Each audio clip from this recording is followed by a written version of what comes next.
Hey everybody, Mark from Rams up here, and I got the gang all back. Tom Courts and Paul Walia. We're going to talk a little bit of Dodgers, and then we're going to move on to the Rams. A lot to discuss. How you doing, Tom? How's the weather up there in Modesto? Yeah, it's great.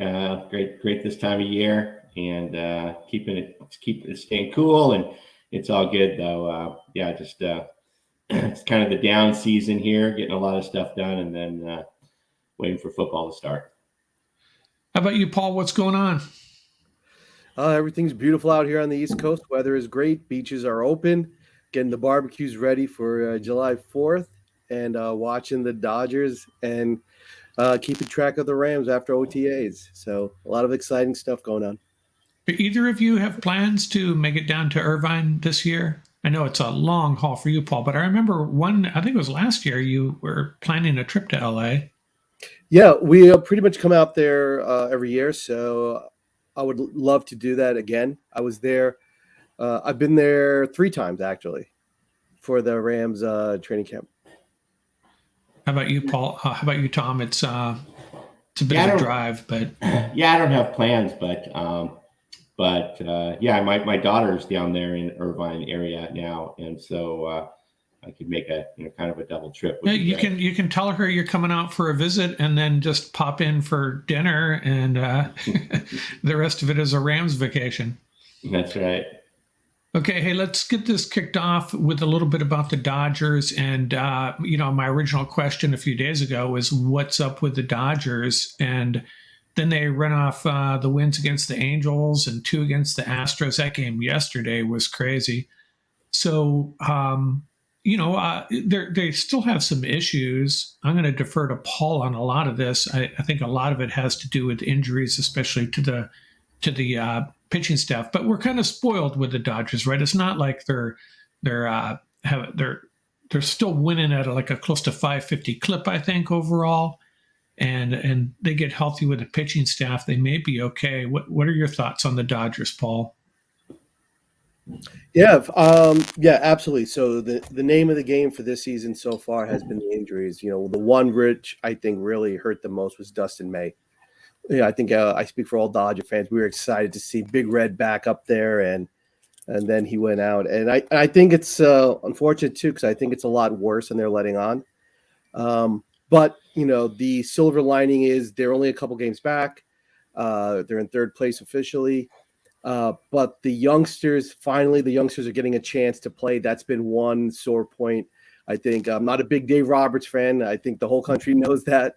But the young kids haven't had a chance to play. But this year, you got Bobby Miller has looked great. It's Miller time. Emmett Sheehan, who is from New York City. Just want to point that out. He's from NYC.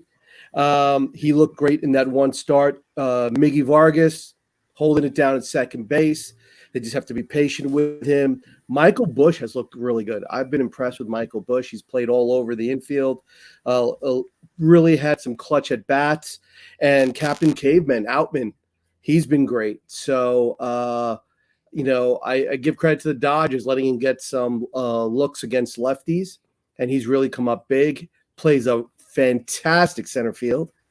I'm really excited about the young kids getting to play. And I have my fingers crossed. Shohei Ohtani, hoping for that midseason trade, and he winds up in blue. Yeah, and you can't overlook what Man's doing. He's having a career year, just killing it. And JD Martinez, anybody expected this type of contribution from him? Now Mookie's been a little bit off. He's still hitting the home runs, but I think he's batting over 20 points below his career average, which could be good though if he gets rolling. That could help get the Dodgers rolling in turn. Yeah, if you take a look at the Dodgers from 1 through 4, I mean they can hang with anybody. You got Mookie, you got Freeman, you got Will Smith, who you talk about underrated. That people are starting to pay attention. Look at his numbers; his OPS numbers are off the charts.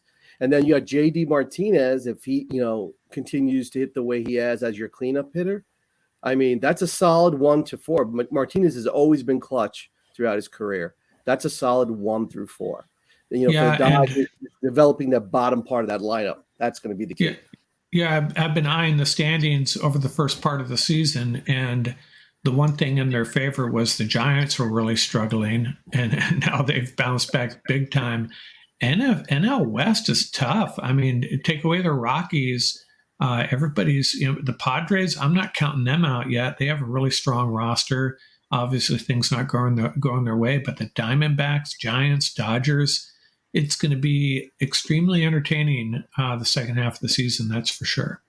Yeah, I think a lot of the worries about the Dodgers are based upon how strong that division has turned out to be, and everybody thought it was going to be the Padres and the Dodgers fighting it out. And next thing you know, we get the Diamondbacks and the Giants playing really good ball.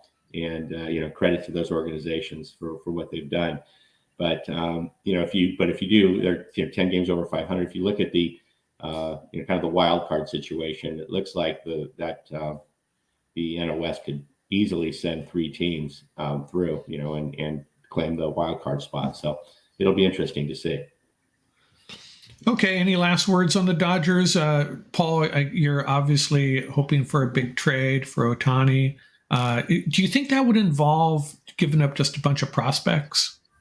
I think so. I think the Dodgers have enough quality prospects. People are what helps them is that the prospects in the past have turned out fairly well. So Kelvin Ruiz with the Nationals, et cetera. They got Diego Cartaya, which is why he hasn't been called up, because they're probably holding him for his trade value. But a lot of the young pitchers have fared pretty well. So I think they could put together a really competitive package and not have to give up too much, of their frontline starters. So I think they can definitely do it. And I think Ohtani wants to be in LA. The history of players in LA from Japan that have done really well, right? We know that, right? Hideo Noma, guys like Japan and Korea have done really, really well. So Channel Park. So I think it's a great fit. And he would fit in perfectly that rotation in that lineup. I think it's just a match made in heaven. If they can pull it up, I think it's going to help the Dodgers. Dodgers got a legitimate shot at going all the way this year. And I have one final thought on the Dodgers and Dave Roberts. I'm not a big fan either, but I don't watch closely enough to have a lot of data to back it up. But I will have to, he's got to hold the record for number of pitchers throwing no-hitters pulled from a game. And it already happened once this year. And I get it. You're trying to save the guy's arm, but a rookie out there, I forget who it was. I think he had a 6-inning no-hitter and they had to pull him. And I get it. But as a fan, man, let him roll until he gives up a hit. But that's all I'm going to say about that. I know most hardcore Dodger fans would probably, they understand it. They get it. But I don't know, man. As a fan, you're just like, no, don't take that guy out. Okay, enough Dodgers. Maybe want to move on to the Rams here. And the first thing I wanted to talk about is let's talk Ram tight ends. And that's one of the most common discussions, arguments I've seen on social media is, do the Rams carry 4 tight ends? I'll preface that by saying that, we all originally thought Tyler Higbee was going to get cut after June 1st. I guess he could still get cut, but I think Tyler Higbee's here to stay. Happy to say that, happy to hear that. But if we're keeping Tyler Higbee and Davis Allen isn't, I assume they're going to roll with him regardless as a rookie. What are your thoughts on that? I'll start with you, Tom. Do you think the Rams roll with 4 tight ends, or do you think someone's at risk of not making this 53-man roster? Yeah, I mean, it does come down to whether or not they can be, sort of special teams specialists. Where there's going to always be a couple of positions that, where they would typically keep. The Rams have typically kept 2 tight ends on their 53-man roster. So that's that's the starting point. And then one would be on the, the practice squad ready to go. And so that's the starting point. So if we're asking about 4, then, 1, if not 2 of those guys would have to be, extreme special team specialists. I'm not sure where we have those guys on this roster. Well, Davis Allen was a big time contributor on special teams in college. Yeah. But I agree. I thought 4, I don't think they're carrying 4 tight ends myself. I don't think so. Yeah. Question is who's going to be if they do carry four. If they don't carry four, then who's the odd man out? And right now, unfortunately, as we all know, I would have liked them to get rid of Higbee, and let those other guys play. Sort of taking the same tack that they've done with so many other positions and freeing up roster slots, even if it doesn't help them win this year, freeing up roster slots to let other guys play to see how they do. But if they don't cut Higbee, they're going to keep Allen. So it's going to come down to Long and Hopkins. And I think Hopkins might be the odd man out. Yeah, I thought it would come down to Long or Hopkins as well. How about you, Paul? Do you have any thoughts on the Rams tight end situation? Yeah, the likelihood of them carrying four, based on what McVay has done in the past, is highly unlikely. But what's interesting is twice he has made public comments that he wants to run 12 much more frequently, right? 12 sets, probably to do better in short yardage situations, which would be fantastic, honestly. But if you look at the tight end situation, like you pointed out, it's actually pretty rock solid for the Rams. Yeah, If you take a look at it, right, you got Higbee, you got Long, the guy I would love to see him get on the field a lot more, Hopkins, to see what he can do. And now he got another really nice TE prospect in Allen. So the Rams have, surprisingly, an embarrassment of riches at a position that they tend to not really utilize very well. So I don't, despite what he has said publicly, I don't think he's going to run a lot of 12. He said that before, and we wind up in those 11 sets almost exclusively. So I think you can probably move Hopkins. I would not like that, but if it's one of the four, if they're going to keep Higbee, then they have no choice. I don't think you're going to get much for Hunter Long. And I think you can get probably a little bit more because he's young, Hopkins, and he has that dynamic potential. It would be a shame. I think they really have to move on from Higbee. I think, I cannot for the life of me figure out how he's still on this roster. I really can't. I mean, he doesn't stay healthy. He doesn't, he always falls short of projected targets. So, I mean, I'm not blaming him. It could be the game planning, whatever it may be. But the bottom line is, it's a position that's undervalued in the offense to begin with. Why is he still on the roster? If you take a look at the rest of the roster, right, they really have trimmed it down to the bare bones. Why are you holding on to Higbee? It just doesn't make any sense to me. The best thing to do is move him and let, between Long, Hopkins, and Allen, that's a great rotation. It's a great young rotation. Hunter Long is that steadying influence, right? You will get those solid reps from him. I think that's the way they should go with those three. Yeah, when I said 3 or 4, I probably wouldn't have even asked this question except for some of the feedback I've been getting online. People are arguing for 4 tight ends, and I think it's going to be 3 at the most. And I kind of thought Hunter Long could end up on the practice squad, perhaps. Or Bryce Hopkins. I think it'd be between those two. Okay, I think we kind of have similar opinions on that. Although I do think I'd really be surprised if the Rams moved on from Tyler Higbee at this point. And I wonder how much Matthew Stafford has to say about that as well. If Matthew Stafford wants Tyler Higbee around, Tyler Higbee is probably going to be around. Okay, let's move on. And the next issue, 2 or 3 quarterbacks. And I talked to Tom a little bit prior to this sync up that they will carry 3 quarterbacks. The question is, who's going to be the active guy early in the year, perhaps?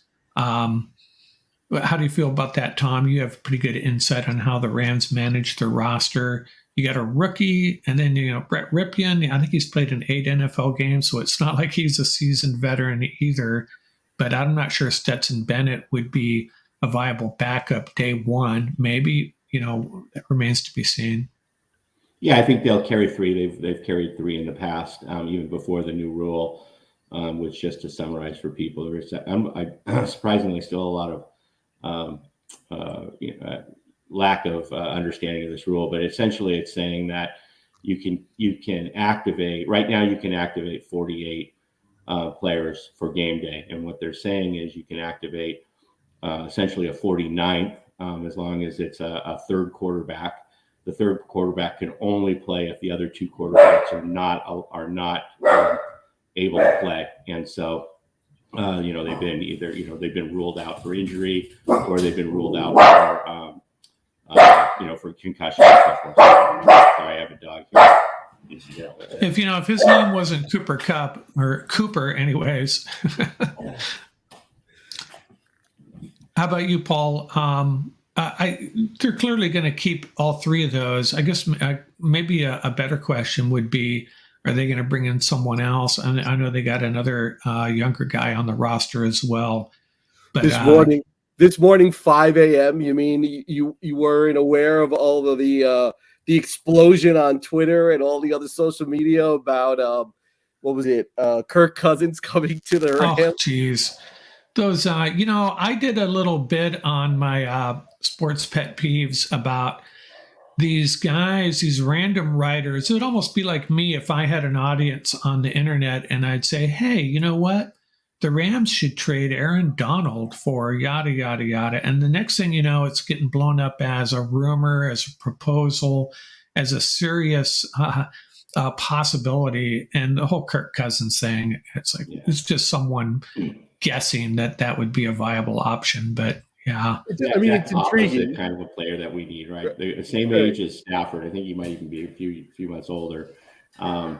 It just doesn't make any sense at all. But sorry for jumping off there. But in terms of the three quarterback, they'll keep three. I think Rippon might be the second quarterback, and then they might just use Bennett as that third QB for a while until he gets more comfortable in the offense, so that essentially Rippon would be the second man in. If something happened to Stafford later in the season, that might get flipped, and Bennett might, once they get some confidence in him. Although he might play a lot, he will certainly play a lot in preseason, and if they do feel like he's ready, then he will ultimately have the nod as the second QB. It's just a matter of when. Yeah, probably not a viable question, but a good talking point. 2 or 3 quarterbacks. What do we got next? Let's see. Who emerges as the number 3 wide receiver? And I'm assuming it's Kupp and Jefferson 1-2. And then you got Tutu Atwell, Ben Skowronek, a couple of new guys they brought on. Paul, you're going to probably throw Puka in there as a potential number 3 wide receiver. It might be a little early for him, though. I'll let you take this one first. What do you see happening on the Rams wide receiver? Who's going to be, if you had to take a guess right now, if Kupp and Jefferson are 1-2 in targets and receptions, who's going to emerge as the number 3 guy?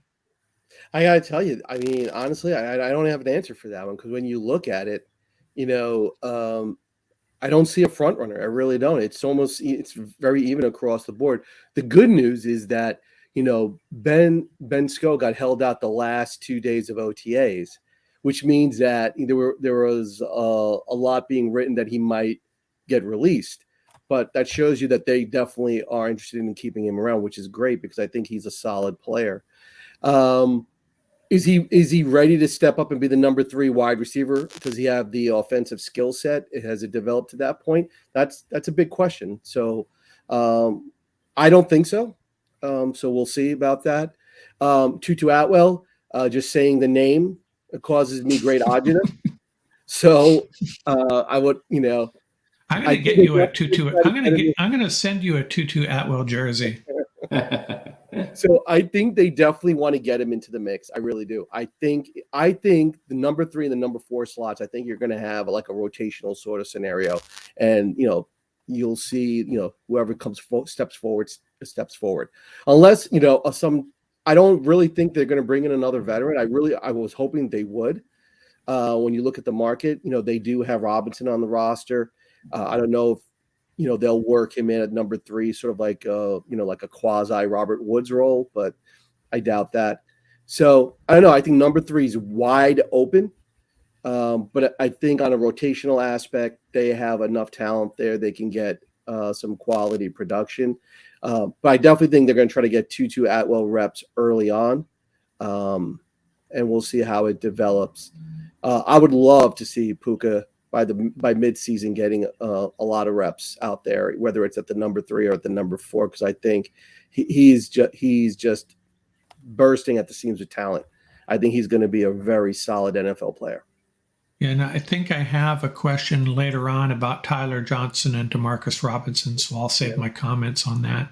How about you, Tom? What's your best guess for that? How that number 3 spot evolves? One word answer. Maybe it's 2-2. I think McVay realizes he's made a mistake there, and that with 2-2, they've made a lot of comments about 2-2's willingness to do everything that's needed for a third receiver, for a receiver to be on the field. Where they continue to go, empty. They run a lot of different plays off of the same set, so they need players, especially the receivers in there, to be able to do a lot of different things, including block. And I think 2-2 has shown a willingness to do that. So at least that's what they're saying. So, and he knows in order to get on the field for this team, he has to be able to do those things.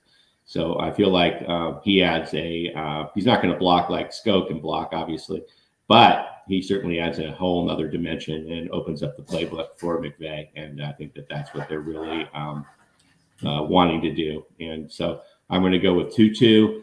I think Sko is going to go back to his backup role, maybe some unique sets where they show 11 personnel and drop him into the backfield. I think they like that. And then ultimately, it doesn't seem like McCutcheon is coming along. Robinson and Johnson, the 2 free agents, I think are just there for a little bit of just some veteran, leadership and so forth, some backup roles. But I think Puka is going to be kind of like they treated Lance last year. He's not going to see the field a lot this year. They're just they like him as a developmental talent, but I don't expect him to produce a lot this year, even though just like Lance McCutcheon last year, where everyone was very excited about him. But I don't think there's room here. I just want to throw in one last thought. I do think that with their targeting 2024 as their year, right? They're kind of this is a developmental year, to put it mildly. And Van Jefferson's a free agent after this year, so I think they could look to trade Van Jefferson at some point to a team that loses a receiver to injury or something, or wants to build up a team that's competing, that wants to add another weapon. So I think they're going to showcase Van. And that could be the same thing they're doing with Tyler Higbee, is showcase him early and then get something for him in a trade, because like Van Jefferson, Higbee is also a free agent after this year. And so I don't think either of those guys are going to get re-signed. Yeah, that would kind of be my take. I think 2-2 early, maybe Puka later on in the year. That's probably how that would be my best guess on how this is going to evolve with the number 3 spot. And your comments about Tyler Johnson and Demarcus Robinson, well, there's my next question. And the reason I included this was I don't know if you saw, I shared my roster locks and I posted it on Reddit as well. Right. And it was pretty limited. I mean, I'm talking 100% roster locks. And you throw yourself, really expose yourself to a lot of criticism, because I left guys like Ben Skowronek off, for example. And I left Logan Bruss off. And I'll take the shots. I'm probably wrong on both of those. I'll probably end up being wrong. But, they bring in guys like Tyler Johnson and Demarcus Robinson. You mentioned Van Jefferson maybe being on the trading block. I think it's going to be I think we're going to be in for a surprise on the wide receiver front. And I don't think Tyler Johnson, Demarcus Robinson, and Ben Skowronek all make this team. But I would not be 100% surprised if Ben ended up being the odd man out. That's just my opinion. How do you feel about it, Tom? You kind of already said you really don't think these guys are viable options for the 53-man roster. Yeah, I don't think Skowronek's an odd man out at all. He's a valuable piece on that, valuable player on that team. He also can play special teams. And he's proven that he can play in the NFL. Like, you don't get rid of a guy like that. So I don't think he's an odd man out, but I just don't think certainly won't get the play time and the touches that he did last year. Paul, what are your thoughts? Yeah, I mean, I think the Skullman is I think the Skullman's a lock to make the roster. A couple of things. Number one, his versatility. Absolutely. You know, when I think I'm speaking for all Ram fans. When we saw him in the backfield last year, I think we jumped off the sofa. We were like, "There you go." He has that element of toughness that he brings to that particular position, the wide receiver position, which I think is important. But he's shown enough offensive progression over the years that we've definitely seen that upward trend in his ability to with his hands, route running. He was much more reliable last year in that respect. So I think he is going to make the roster. I think the problem with projecting what the Rams are going to do is, begrudgingly, I have to come to terms with it. If this does turn out to be a tank year, well, normally when we do this, our logic is based on what's going to give us the best chance to win, not necessarily what's the best thing for next year. So I think that's the hard part about making these sort of predictions and projections is, we really don't know what the thought process is going to be for this year. I hate to use that term tank year, but if you look at this roster right now, that's what it looks like, right? Building it up, leaving room open for next year and, make that run. So we'll see. We'll see how it goes. But I think between Tyler Johnson, I think Demarcus Robinson has the best shot, if anything. He's a proven veteran. He gets high marks for character. Coaches love him. And the toughness character part of it, I think, is something that the Rams tend to like at the wide receiver position. Okay, fair enough. Like someone pushed back on the subreddit page that Ben was a lock, and I said, well, he's 99%, which is not 100% lock. So that's how I defended my position. Okay, what do we got next? What will the Rams' offensive line look like at opening day? And it's kind of the Rams have suddenly have a very nice problem on their hands, in my opinion. They have a lot of pretty good offensive linemen.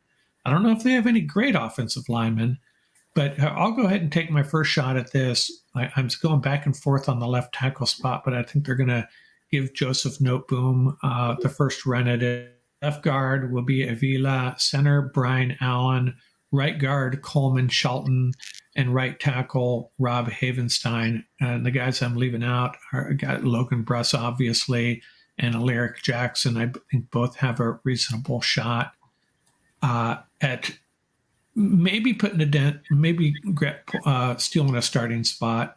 I'll let you go first, Paul. What's your guess on this offensive line opening day? Yeah, that's my five. Only because those are your proven players.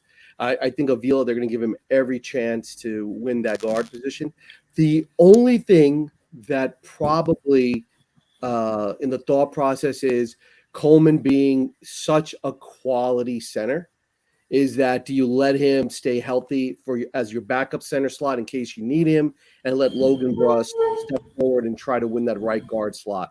Does Logan Bruss show you enough to win that right guard slot? But I agree with you. That would be my five. The only tweak to that would be is if they get creative in how they're going to use Shelton Coleman, because because he's a quality player. A lot of flexibility. They have a lot of flexibility with Shelton. And I think Bruss, they had Bruss taking snaps at right tackle. And I don't know, you can take that a couple of ways. Is that, hey, dude, you're not cutting it, but let's see if you can be a swing guy for us. Or, hey, maybe he's starting to show up and can he be our backup right tackle as well? How about you, Tom? Yeah. I think it's going to go left to right. Alaric Jackson, Steve Avila, Tremaine Ingram. I'm sorry, Coleman Shelton at center, and then Ingram and Havenstein on the right. Oh, wow. Ingram, that's a surprise. Yeah, I think he's going to show out. I think that he showed really well before he got hurt last year. I think those are the best five that we have. I think Bruss, if you remember, even before he got hurt, he really struggled. Not sure that's going to pan out. Certainly, I don't think he's going to win a starting job. And then, I think Brian Allen is going to unfortunately lose the job to Coleman Shelton. And I think they're going to have to stay true to what they said which is every position is up for grabs, and the best players are going to win it. I don't think that they're going to lose the locker. They're going to lose the offensive line room if they start to play favorites based upon contracts and so forth. And Alaric Jackson, as we all know, was very vocal about that in Twitter last year. And so I think it is going to be Jackson winning that job. I think Noteboom is going to end up being a backup guard and obviously a backup left tackle. Just a swing guy, yeah. Yeah, swing guy. And then, I think the question mark is how many they're going to carry, because they really could run 10 deep if you include Arcuri and McClendon, and in addition to Allen Bruss and Noteboom. So it'll be interesting to see how many they carry. They typically carry 8, right? 8 is a must, because you get that. That's where you get that 48th active slot if you carry an 8th lineman. So that's a given. The question is, will they carry 9 or 10? And I think they could carry 9. After last year, I would hope so. And it just your starting lineup there just highlights how much flexibility and how many pretty good offensive linemen they have, in my opinion. It's not as dire as a lot of people think, and a lot of pre-draft analysis saying that the Rams' offensive line was horrible. Well, it was, but it was the second and third string offensive line that was horrible. What do you make of Sean McVay's comment, his very first press conference at the mini camps? I think it was his first press conference. One of the first guys he mentioned was Mike McAllister. Do you think he's just throwing some praise at a guy that came out of nowhere and has no shot at making this roster? Or is he, I'm talking about, he's a guy from Youngstown State, one of their last additions to the roster. Do you think he actually has a shot at making this roster? Well, I'll go ahead. Two things. I think, so I'm a big Sheldon Coleman fan as well. One thing about Brian Allen, though, is that's Stafford's buddy. So that's the thing. So that's the X factor right there. Stafford's a big Brian Allen fan. I think we all know that. So that's going to be interesting to see. But I think, to Tom's point, about open competition on the line, I think that goes for every position. I think McVay was very vocal about, prior to last year, the Rams being in the right mindset coming off that Super Bowl victory, and clearly they were not, right? And I don't think that just falls squarely on the players, right? That has a lot to do from an organizational standpoint. And I think he's trying to get them back to that sort of blue-collar, lunch pail mentality. I think that's why, he wants to encourage that competition, whether it's just lip service, whatever it may be. Yeah. I do think the Rams are very, very deep. When you start talking about even guys like AJ Curry, they're people that really like him. And so the Rams have to be careful also. It's not going to be just stick them on the practice squad. You might have teams coming in and try to pull these guys. So it's going to be, they have to be very careful and thoughtful in what they're doing. But I agree with you. I think it was great to hear him say that, to sort of get out of that prima donna mode that might have sort of crept in last year. But we'll see. You can never have too much depth on the O-line. We learned that last year. Okay, what do we got next? So I was really surprised they cut the kicker that they did cut. Tanner Brown right now is potentially their kicker. Ethan Evans can also kick off. But Tanner Brown, really accurate, but not a big leg. Is he the guy we're rolling with? Tom, do you have any thoughts on this, or do you think they're going to bring in another kicker? Yeah, it appears that's they really like him. It's interesting. They I guess he was outperforming. He was outperforming in camp and so forth. But then they brought in some video equipment, some video analysis, where it doesn't just it's not just video, but it measures angles and all the metrics and so forth. Analytic stuff and leg swing and angles and all this kind of thing, and force and so forth. And that's the day they made the cut. So I thought that was an interesting tidbit. Yeah, I did hear that. I think I read somewhere that Christopher Dunn, the other kicker, had a low trajectory, which was the problem Sam Sloman had. So maybe that was the deciding factor. You got any thoughts on this, Paul? Are we rolling with Tanner Brown, and obviously Ethan Evans is going to be our punter. Yeah, I mean, when you look at the special team situation, you talk about blood pressure going up, but Tanner Brown is that was a scouting report on him. I would think he's Oklahoma State, right? That he was very, very accurate. Something I just threw out there, and I can't believe the blowback I got. Robbie Gould is a free agent, by the way, 40 years old, right? Wouldn't that be a great kicker to have on there? Never missed a kick in the postseason, by the way. So I will say this, though, regardless of if it's a, I hate to use that term, tank season, whatever it may be, kicker, in my opinion, translates to at least 2 wins versus losses easily during the season. So I don't think it would be a bad idea. Tanner Brown, like I said, gets high marks for accuracy, but being clutch in the NFL is a different story. So I think they should bring in a veteran kicker. Whether or not they do that, it's still early. It's still very early. I think that whole scenario. I think they got their long snapper. I don't think they're gonna spend a lot of money on punter. They could roll with the punter. But the kicker situation, they have to definitely resolve because, like I said, even if it's a tank season, it's going to translate to about 2 wins. So, just throwing it out there. Robbie Gould at 40, you can get him around the cheap, and you can't get more reliable than that. Yeah, and if I'm not mistaken, Tanner Brown is out of Saugus, which that probably doesn't mean much to you, Paul, but that's the corner of the out in the San Fernando Valley, earthquake country, basically. Let's see, what do we got next at safety? Is it Fuller, then Yeast, or Lake? And I think that this is trending towards Fuller and Yeast. But, Quentin Lake was drafted before Yeast, but, I got a slow start because of the injury. And they got the rookie Jason Taylor and a couple of promising, or at least hopefully promising, undrafted rookies as well. Is it Fuller and Yeast and that end of discussion? How do you feel about it, Tom?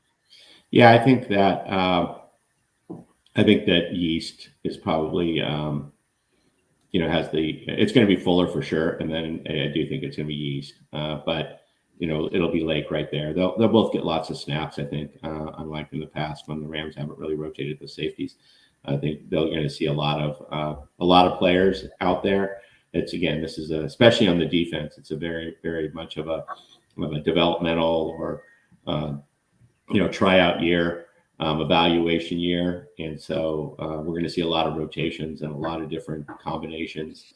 So who they start with might certainly isn't going to be who they end up with, and so it'll be interesting to see how and I'm really excited to see how they rotate these combinations and test things out. How about you, Paul? How do you feel? How do you see the safety group shaking out?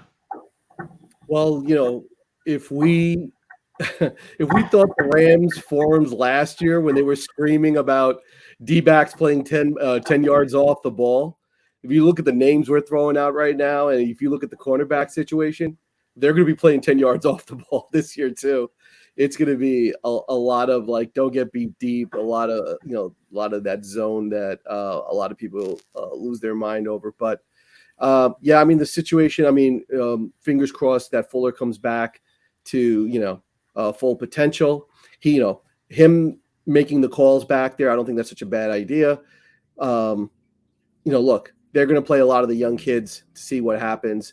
They're going to have to get creative back there, but, we're not going to see a lot of aggressive secondary play. It's going to be, don't get beat, very conservative, and let's see who emerges. I think Taylor, he looks like a really good prospect. Yeast showed a lot of really quality play in the short time that we saw him. His coverage skills were a lot better than I anticipated. So we'll see. I think, to complement Fuller is you need someone that's really going to have that range. Fuller plays best in that intermediate and coming up to the LOS. That's where Fuller plays best. So you're really going to need somebody rangy on the other side of him. So we'll see how that plays out. But it's really going to be, best man wins the job. Yeah, and I still remember a lot of draft sites were calling out safety as a position of need for the Rams, and I just didn't see it. And I think the draft bore that out. Similar situation at cornerback. I think they're settled on Durant and Kendrick, and Kendrick's stock has really been on the uptick since last year. And Tom, you kind of said it best, perhaps, that he got thrown into the fire a lot earlier than the Rams probably wanted, and he's got a lot of potential. It looks like they're going to roll with those two guys. I can only guess, who's going to be the outside corners, who's going to be the nickel guy. I've seen people. I got Durant's name spelled wrong there. Durant is going to be the nickel guy. How do you see that panning out there, Tom? I'll start with you. The next guy up, is it the rookie Tomlinson? Yeah, I don't think they can roll with Tomlinson out of the gate. Durant and Kendrick, fortunately for this year, unfortunately for last year, got a lot of snaps in the NFL, and so I think those are your two primary cornerbacks. And to Paul's point, that's concerning, despite their upside. It's just rolling with no leadership at all in the cornerback. I should point out that someone posted a depth chart just yesterday, and they had Rochelle as a starter. Mm-hmm. Yeah, I was going to ask about him. He's the disappearing man, and last year and what completely buried on special teams and never got in the game, even as the ranks continue to fall. And so it'll be interesting to see if he emerges back into the rotation this year. And then there's the Sean Jolly question mark, right? He was right. They really kept him active last year. They didn't, and he wasn't game day active, but he was on the 53. He was a shelf player, a lot like McCutcheon. And so they obviously had plans for him for this year. It'll be interesting to see how that emerges. But again, this is going to be a plug and play, rotational kind of a thing, of very much of an evaluation situation with different combinations. And I just want to add that to Paul's point, that they're going to play off the ball and really give a lot of cushion, get beat over the top, even if they come up at all, a lot of the factor is going to be, we haven't hit on the defensive line yet, but if we stick with the edges that we have right now, that was the problem last year. The reason these guys got beat is because the quarterbacks had way too much time. There wasn't any pressure off the edge, especially on that right edge, which was a disaster last year. If they stick with these edges and they don't come through, then it's going to be a lot of long days for this secondary. And with their lack of experience, it's unfortunately not going to give them their best look. How about you, Paul? You started out as a big fan of Rochelle, and I know you've soured on him. How do you see this cornerback situation evolving for the Rams? Yeah, when Rochelle, like I said, he came into the NFL, oodles of talent, talk about the invisible man since then, right? It's I think he's going to get every shot to win the corner slot. He really is, which is really scary, opposite Kendrick. So one thing I will say, Kobe Durant looks solid as a slot corner, rock solid as a slot corner. And that's really where they need to play him. If they put him at the edge, he's going to get exposed. So if you take a look at that, Kendrick, Durant, and Rochelle, obviously, let's see what happens, hold on for dear life, but one good thing is that every year you have veteran safeties and veteran corners on the cheap that are always out there, right? Like right now, Troy Hill's still out there. So John Johnson, I think, is still out there as well. Out there, yeah, he's out there as well. So you got Darby's out there. Marcus Peters, is Marcus Peters still available? Please, I think he is. What are you trying to do to me? Are you mentioning Marcus Peters? So that's another jersey you might want to mail. You want to mail to me so I can. But honestly, I think they do have to pick up. It's just not going to work with what they have. They're definitely going to have to sign somebody who can actually play. THT and Sean Jolly on the backside as depth. Hey, listen, these are young guys. Let them learn. But that's quality stuff behind them, though. THT, I think, is going to be a really good player in the NFL. But they definitely need somebody who can play the boundary. Honestly, It's just not, it's not going to be a good look. And, you know, you can only scheme so much. So I think they will bring in a cheap veteran to play corner and sort of just add a little bit more quality depth to that scenario. And a dark horse, I think, in this cornerback group is the undrafted rookie McCutcheon. I think he has an outside chance of making this roster. Okay, let's move on to what do we got next? We got Ernest Jones at inside linebacker. Check. No problem with that. And after that, I just don't know. I guess it's Jake Hummel is going to be the second guy in, the number 2 inside linebacker. Aside from this, again, Ernest Jones is perfectly competent, a solid linebacker. But after that, I don't know, man. I don't have a real good fuzzy about this position group. I'll start with you, Paul. Do you have any faith in Hummel, Christian Roseboom? There's a couple of undrafted rookies. We talked a little bit about this right after the draft. I know there's a couple of guys you really like. I have a feeling one of them is going to make the team. You know, I think Ernest Jones is definitely an ascending star for the Rams. They raved about him at OTAs, and that doesn't surprise me at all. When he got drafted, remember when he got drafted, we all said, wow, he got drafted a lot higher than anticipated. And that was all about production and character. So does not surprise me what came out of OTAs when they were commenting about him. I think and to your point about when you had commented about what McVay said at the press conference, I think inside linebacker is the perfect way to send that message, right? Let it be wide open. Whoever gets it, and send the message across the board that, everything has to be earned, nothing given. But then again, the other side, inside linebacker, doesn't play much in this scheme anyway. So right. We'll see how it goes. So Hummel and Rosenboom, just from familiarity, do have the advantage, but you never know. Having a dark horse win that spot, I think that's always great to have early in the season to sort of get the excitement, get everybody sort of on their toes. We'll see how it plays out, but I'm not expecting major surprises at inside linebacker. How about you, Tom? You got any contrarian opinions on that position group? No, not at all. It's going to be Hummel and Roseboom get to fight it out and see who can make plays next to Ernest Jones. And pretty simple. The other one, there'll be a lot of special teams play for the other guy, whoever doesn't make the position, whoever doesn't get that job. And so, it's pretty straightforward. Yeah, I think the other guys we were talking about, I think you, Paul, after the draft, oh man, I'm going to struggle with this name if he makes the roster, Anya Labechi, and then there's Square as well, right? They just need more John Smiths on this roster and make my life a lot easier. Let's see what else. A forgotten guy along that defensive line. Okay, and I throw out Laurel Murchison because I thought he played pretty well in place of Aaron Donald, really. And you got Kobe Turner, Marquise Copeland, Jonah Williams, Aaron Donald, obviously, Bobby Brown, Ernest Brown the fourth. Maybe I should have thrown Ernest Brown the fourth's name on this list, paired it with Murchison. These two guys seem to be forgotten in a lot of the discussions I've seen about the Rams' defensive line.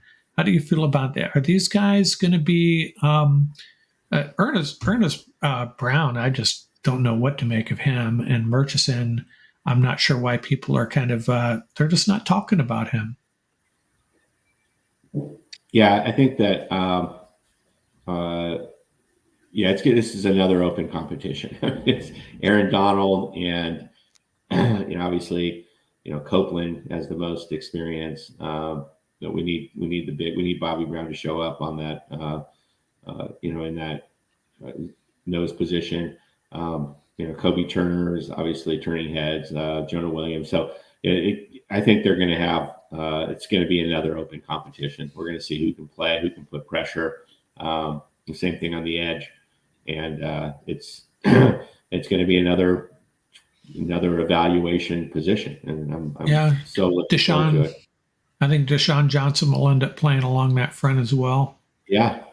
So it'll be another competitive group. But Murchison, I threw his name out there because I just feel like he's being overlooked and forgotten. How about you, Paul? Any Any interesting opinions around on the Rams defensive line situation? Yeah, I think there were a lot of concerns. I think last time when we all met up, Tom and I were like, "Where's Ashawn Robinson?" I Bobby Brown or no Bobby Brown, I think the Rams are going to have a hard time stopping the run this year.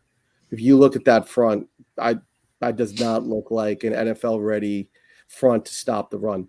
And I think teams are going to be able to sort of keep them on the field and wear them down because of that.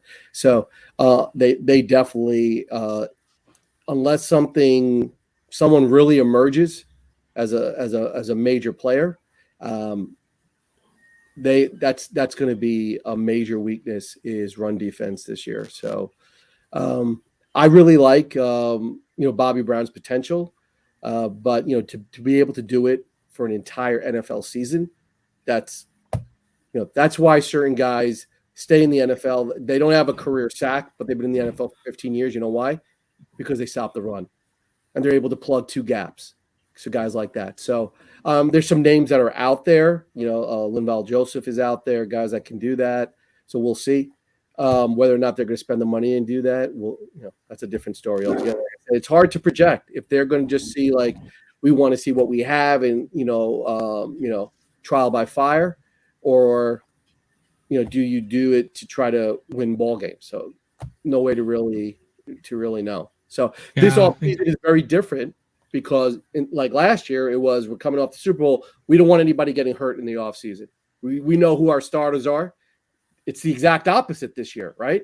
We don't know who our starters are. Yeah. And now they're like, we want open competition in the offseason.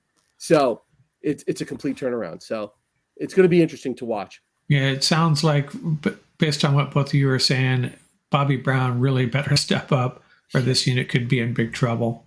But hey, we always got Aaron Donald, and any unit with Aaron Donald on it's going to be at least okay, I would hope. Throw in a little bit of Marquise Copeland and some other guys. Maybe it's not as dire as we think. And you already talked about your concerns about the edge, Tom, and who's going to get it done. Byron Young, another guy we really need to. Rams have to hit on this draft pick, and Daniel Hardy. I originally thought the drafting of multiple edge guys was an indication the Rams did not have weren't feeling it about, did not have a good feeling about Daniel Hardy's ability to step into that daily starting role and really contribute every game off the edge. But then I got some indications, some mini camp, that he was showing up. He looked really fit, looked ripped. We've heard that a million times at mini camp. So who knows? Who knows what kind of player Daniel Hardy is? We'll start with you, Paul. I mean, what are you hoping for out of this group? Michael Hoyt's there, but I would hope that one of these two, Byron Young or Daniel Hardy, steps up. Yeah, I mean, once again, just like with the D line, they're asking a lot.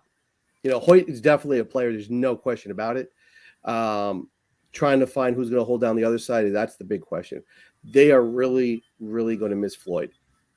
Because not just from the pass rush standpoint, what Floyd did against the run was never talked about, but that's why he was signed. Okay, that's why he was signed, because the ability that he had to hold that edge and also rush the passer, that combination, that length, that's something they really. And I don't see a player on this roster that can do that. Hoyt's a different type of player. I mean, he's a big guy, but he's a different type of player. So I think that's really the strong side backer position, outside backer position is right now a glaring weakness for the Rams that's going to get exploited. So they have to really, really get creative in how they're going to resolve that. Tom? Yeah, this is Michael Hoyt is our veteran. You're right. On the edge, a converted interior defensive lineman. And so again, I respect him for sticking to the script. And I really hope. I'd be very disappointed if they start to plug, get 1 year guys, that 1 year veterans to start plugging holes in this defense, even if it starts to leak. They need to see who can play. And unless they start to write guys off because they, the Bobby Brown style, and just know that the guy can't play and he'll never play again, and he's discarded, and they go through too many guys, then they'll do that. But I just see them throwing out, Hoyt and Young to start. We'll see plenty of Hardy. Hampton will probably get in the mix eventually. Keir Thomas, we haven't talked about. He could be the big surprise. He could be our star. So we just don't know. It's just like every other position except for Donald and Ernest Jones. The thing about just going back to this topic, because it really is the theme of the season for the Rams, is this big tryout at all these different positions. Short of maybe quarterback and running back, or something like that. There's competition for the third receiver spot, like we talked about, and offensive line, but every other position is wide open. So but if you look at the going back to the safeties just real quick, since we're on this topic, Jordan Fuller is one of the only free agents, unrestricted free agents on the entire defense. I think Copeland's the other one going into next year. So if they're sort of sticking to the script, then we know they don't re-sign safeties. So if they stick to the script, we might see a guy like Fuller get traded, or somebody, or Copeland or somebody like that, if they really ball out and just really free up spots for guys that could come back and contribute next year. So I hope they stick to that script and don't just start plugging in 1-year rentals to make their team a little bit better. It just completely defeats the purpose for a lot of reasons. One is obviously, getting the evaluation of the younger guys. It just takes up a spot that you could get a lot of snaps and evaluatory snaps at. And then it also maybe gives you a better chance to win. But who cares if we win, 5 games or 7 games? It really doesn't matter. Yeah, the one guy we haven't mentioned is Mathis. He's another guy that could contribute a little bit here. I think that's my last talking point here. It sounds like both of you have resolved that this is going to be a long and painful year for the Rams. And my only pushback on that is, and I've talked about this on podcasts and on Reddit a little bit too, is if you look at the quarterback situation in the NFC, and you rack and stack the teams with the starting quarterbacks in mind, the Rams, could only have to overperform a little bit to sneak into the playoffs. And that's all I really want out of this season, is if they could get to the dance. And I still think it's possible. I know it sounds like both of you disagree. Do you think this, Paul, do you think this season is just a total wash, no shot at the playoffs? Let's just focus on 2024. Is that what you're saying? So me personally, I've never agreed with teams that do like the whole, let's project we're going to pull it off next year, because I think there's so many variables that have to sort of fall in line when you say I can predict when I'm going to do X, Y, and Z. Last year was a great example. Look at the NFC West, right? If they were competitive, think about that. They would have been right there. So I think the same thing. I think the NFC West is wide open. But the way they've approached the roster building, they're sending a message. It's whether or not we agree. I mean, as fans, we have a different perspective. As a business, they have their own perspective. We don't know what their feelings are on Stafford in terms of his timeline, or what Stafford is saying to them in terms of his personal timeline. So there are a lot of variables there.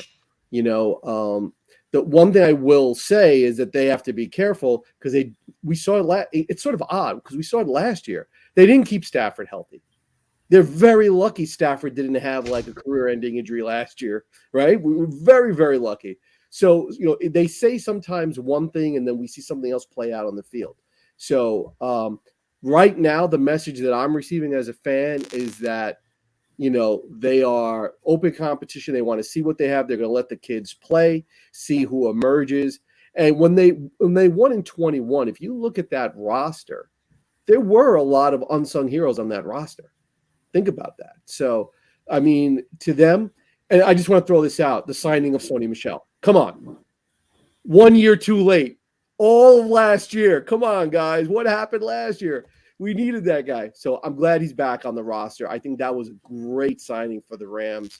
I think that what's missing, and I'm hopeful that McVay gets this team back to it, was the lack of physicality last year. That's what killed the Rams. The lack of physicality across the board last year is what killed the Rams. Obviously, injuries too, but on the field.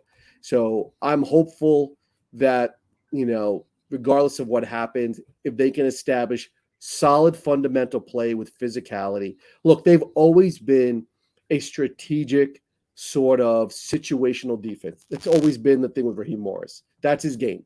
And that's okay. There's nothing wrong with that. He's proven that he can win with that. So he doesn't need a lot to do it on his side of the ball. But they are very, very thin on defense. Very, very thin on defense. So, Tom's been saying it. I've been, both fingers crossed, but you got to come to the realization. You look at this roster. I mean, it's a stretch. It really is. Unless they start but this could be a very dynamic and productive offense. Yeah, absolutely. Absolutely. There's enough potential on offense. Look at the running back room now.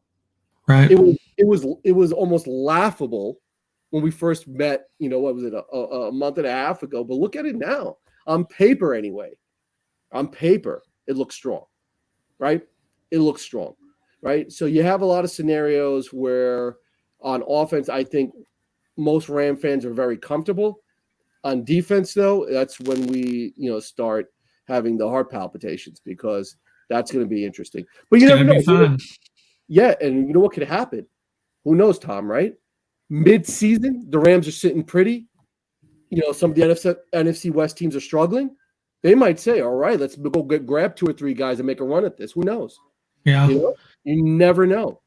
So I think that the name of the game in the NFL is you have to be in it to win it, right? So try to stay competitive. At some point, you have to evaluate your season and be realistic. So that could be an approach the Rams are taking that, might make sense. Maybe that's why the roster is the way it is. So we'll see. When teams get desperate, they start cutting players, they start trading players, and that's when you get some really high value pickups. So you never know. But yeah, right now it looks bleak. I know how you feel about this, Tom. You think this is completely almost like a 17-game tryout for next year. Yeah, I mean, I agree with Paul's philosophy in general. Like, you never, live to fight another day or tank. I think this is a unique situation, and that's why I'm okay with it. Otherwise, I'm generally not okay with that approach. But given the fact that we likely have, 2024 could be Aaron Donald's last year. It could be Matthew Stafford's last year. It's the couple still be under contract for another year. He's under contract for many more years, but the realistic year is one more year after that. But I saw with Donald and Stafford. I mean, those are the guys. I mean, there's what other quarterback are we going to go get? Stetson Bennett isn't our savior. He's not who we're going to rely on. So we have these 2 guys that are extremely special players, and they're going to not be on the team anymore after probably 2024, maybe 2025 if we're lucky. But so given that, I'm totally okay with this scenario that with this strategy. We got to find out who can play and who can't play. We didn't know last year, and that was part of our biggest problem last year was having all these guys on the bench, and we didn't know who could play and who couldn't play because they never had the chance. And when they were called upon, some of them couldn't play. Look at our edge situation last year, right? Lewis and these guys. It was a disaster. It cost us, an enormous part of that season, and it put that offensive line under pressure because we were getting behind in games, and it just created a domino effect. So, but we didn't know if they could play or not, so there you go. So now we're going to know in 2024. And the other thing is they don't have any cap space this year to sign anybody. Like, that's just, we can't bring in anybody really any good that wants any kind of money at all. And so why sign somebody average to take up a roster spot of a guy we could give 50, 60 snaps to a game and see if, get and test it out or mix and match different scenarios. Free up the cap space 2024. We have one last run with 2 extremely special players. And so I think it's a unique situation. I'm all for it. I hope they don't start to compromise and fill gaps here and there based upon pressure and take snaps away from these younger guys. I'm ready for a very good offensive year and a very poor defensive year. And I also think that Stafford and Donald and Kupp will both have many, many plays off, if not games off, because of little nagging injuries, the occasional appearance on the IR, and keep them healthy, especially Stafford. Keep them healthy for next year and for the following year. So, that is my take, and I think at this point it's pretty obvious that that's the Rams' strategy. Well, I understand where you guys are coming from, but I think your perspective might change if the Rams go up to Seattle and get a win and then beat the Sam Darnold-led 49ers and are 2-0 out of the gate. That's what I'm hoping for, and that's what I hope to see. But a Sam Darnold reference. Wow. Okay. Yeah. Sam Darnold-led 49ers. It's just not in my nature to give up on this team. I'm still hopeful they can find a way to get to be relevant in December. That's what I want. I want them to be relevant in December. They have some easy stretches in their schedule. They need to win the winnable games, and they need to pull off a couple of upsets. And Rams get back to the playoffs. That's what I'm hoping for. So, for every episode that we have during the season, you should close with Dick Vermeil, right? At the mic, saying we will play good football with the tears coming out of his eyes. Are you going to play that every time? Yeah. Or I thought you were going to say, you can't be tired. It's the Super Bowl. That was hysterical. Oh my gosh. Yeah. Because that season for every Ram fan, I mean, I don't have to speak for you guys. For every Ram fan, that season, you talk about beyond special because we weren't expecting that.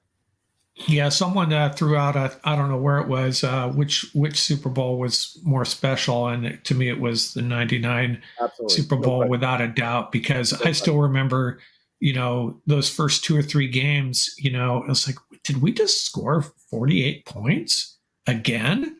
And it just kept on building and building, and it was like a dream. It's like, I can't believe how good this team is, how good this offense is.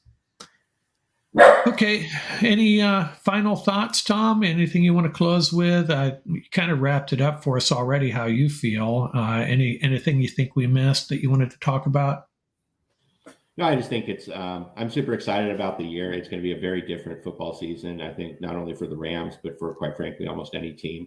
There isn't a lot of precedence for what they're doing in terms of their strategy. And so, I'm super excited to see it and watch it unfold. I just hope they stick to their guns. And, that's it. Yeah, preseason's going to be especially fun, more fun than usual. How about you, Paul? Any closing thoughts on our Los Angeles Rams? Well, I'm like Mark. I always say, keep hope alive. But unless Tutu becomes the second coming of Azir Hakim, right? Hakim, I mean, right? Yeah. And I'm trying to think of some other comparisons out there, but our defense is so light; it's so hard to find. Who's it? Bryson Hopkins becomes Roland Williams, right? Guys like that. Cam Akers starts playing like Marshall Faulk, right? So we'll see what happens. But listen, look, I think, there is a reality. You have to be strategic when it comes to professional sports. So, we'll just keep our fingers crossed. As long as they make solid personnel decisions, as long as they play good fundamental football. There are teams with rosters, like the Rams in the past years. And we saw that last year with Seattle, just playing good fundamental football, right? You can play 500 football, right, with a less than optimal roster. Right. So just don't beat yourself. And I think this year is going to be the spotlight. It's going to be on coaching and how the coaches handle this year. It's for us as the fans to evaluate how the coaches handle this year, keep this team motivated, keep this team positive, regardless of what the end game is going to be, is to keep this over the entire season and keep them competitive. I think that's going to be on the coaches. Yeah, and a lot of new coaches, and it's going to be exciting. I'm kind of excited. Can't wait for that first exhibition game, preseason game. Going to be good times. We can only hope for the best. Okay, guys, thanks for joining me, and we'll do this again maybe right before training camp or maybe midway through training camp if you guys are up for it. I don't think there's going to be a lot to talk about Rams-wise between now and then, but I'd love to have both you guys back if you're up for it. Yeah. Look forward to it. Okay. Hopefully we'll be talking about the World Series and the Dodgers too as well. Yeah, right. Dodgers, Yankees, wouldn't that be fun?